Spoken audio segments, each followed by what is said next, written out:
ნიკოლა სარკოზის 5-წლიანი პატიმრობა მიესაჯა. საფრანგეთის ექს-პრეზიდენტი პარიზის სასამართლომ პირადი საარჩევნო კამპანიის დასაფინანსებლად მუამარ კადაფისგან თანხის მიღების საქმეში დამნაშავეცნო. მოსამართლის გადაწყვეტილება პატიმრების დაუყოვნებლივ აღსრულებას გულისხმობს, რაც იმას ნიშნავს, რომ ყოფილ პრეზიდენტს ციხეში წასვლა განაჩენის გასაჩივრების შემთხვევაშიც მოუწევს. პროკურორები სახელმწიფოს ყოფილ მეთაურს სასჯელის ვადის მოსახდელად უახლოესი 1 თვის განმავლობაში გამოიძახებენ. თავად ნიკოლა სარკოზი ბრალდებებს არ აღიარებს და საქმეს პოლიტიკურად მოტივირებს. ექს-პრეზიდენტი, რომელიც პოსტს 2007-12 წლებში იკავებდა, უდანაშაულობის დასამტკიცებლად ბრძოლას ბოლომდე აანონსებს. კეთი ჩოხელი გიამბობთ.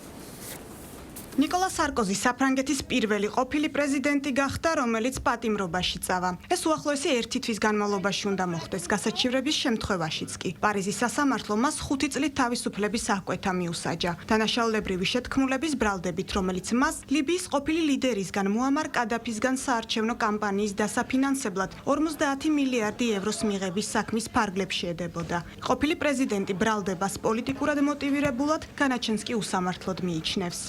სიძულვილს საზღვარი არ აქვს. თუ მათ სურთ, რომ მე ციხეში მეძინოს, მე დავიძინებ თავაწეული, მე უდანაშაულო ვარ. ეს უსამართლოა, ეს სკანდალია და მე არ მოვიხდი ბოდიშს იმისთვის, რაც არ ჩამიდენია. რა თქმა უნდა, მე აპელაციას შევიტან. უდაოდ მე მომიწევს სააპელაციო სასამართლოს წინაშე ხელბორტკილებით წარვდგე.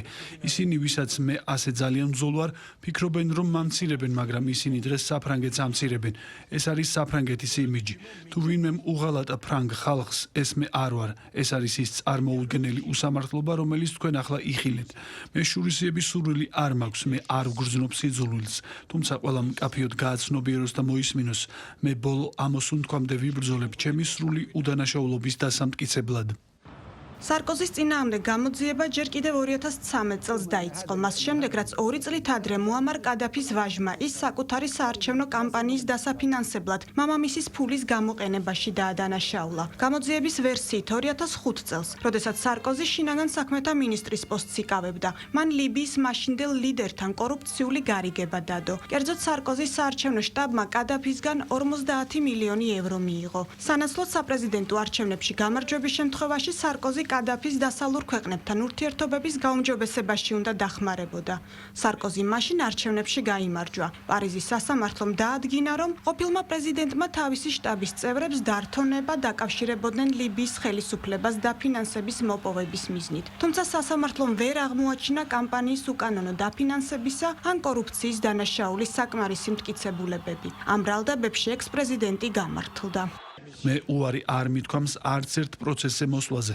მე დამაპატიმრეს, დამკითხეს, როგორც თავმჯდომარე მოსამართლემ თქვა, არ არის პირადი გამდიდრების, ჩემი კამპანიის უკანონო დაფინანსების არანაირი მტკიცებულება, მაგრამ სასამართლომ დაასკვნა, რომ მე 5 წელი ციხეში უნდა გავატარო. საფრანგეთის მოქალაქეებს ვთხოვ განურჩევლად იმისა, მომცეს თუ არა ხმა, მხარს მიჭერენ თუ არა, შეაფასონ ის, რაც ახლა მოხდა. ფიქრობ, ნიკოლა სარკოზის დაკავების ორდერი გასცეს, რადგან საზოგადოებრივი აზრი, ასევე ზოგიერთი მედია საშუალება და გარკვეული პოლიტიკური კლასი უკვე რამდენიმე წელია ზეწოლას ახორციელებს და ნიკოლა სარკოზის თავს ითხოვს. დღეს მათ ამას მიაღწიეს.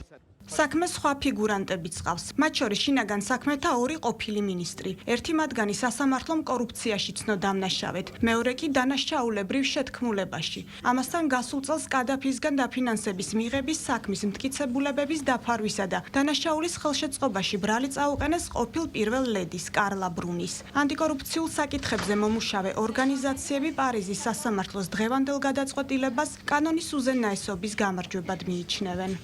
ეს არის ძლიერი სიგნალი კანონის უზენაესობისთვის. ეს არის დაუსჯელობის დასასრული, თუნდაც რესპუბლიკის უმაღლეს წრეებს წარმოადგენდე. ეს არ არის პოლიტიკური სასამართლო. ეს არის სასამართლო პროცესი გარკვეული პოლიტიკოსებისთვის. ეს განსხვავებულია. ეს ნიშნავს, რომ თუ ხარ პოლიტიკოსი, ხარ ანგარიშვალდებული იმისთვის, რასაც აკეთებ. სარკოზი საფრანგეთის პრეზიდენტის თანამდებობას 2007-2012 წლებში იკავებდა. კადაფის საქმე სარკოზის წინააღმდეგ ერთადერთი სამართლებრივი დავა არ არის. მას ასევე გასაჩივრებული აქვს განაჩენი, რომლითაც ის დამნაშავედ ცნეს 2012 წლის საარჩევნო კამპანიის დაფინანსების წესების დარღვევაში. საბოლოო გადაწყვეტილება მომავალ თვეშია მოსალოდნელი. ასევე გასულ წელს საფრანგეთის უმაღლესმა სასამართლომ ძალაში დატოვა კორუფციისა და გავლენის გამოყენების საქმეზე გამოტანილი გამამტყუნებელი განაჩენი. და ყოფილ პრეზიდენტს 1 წლით ელექტრონული სამაჯურის ტარება დააკისრა.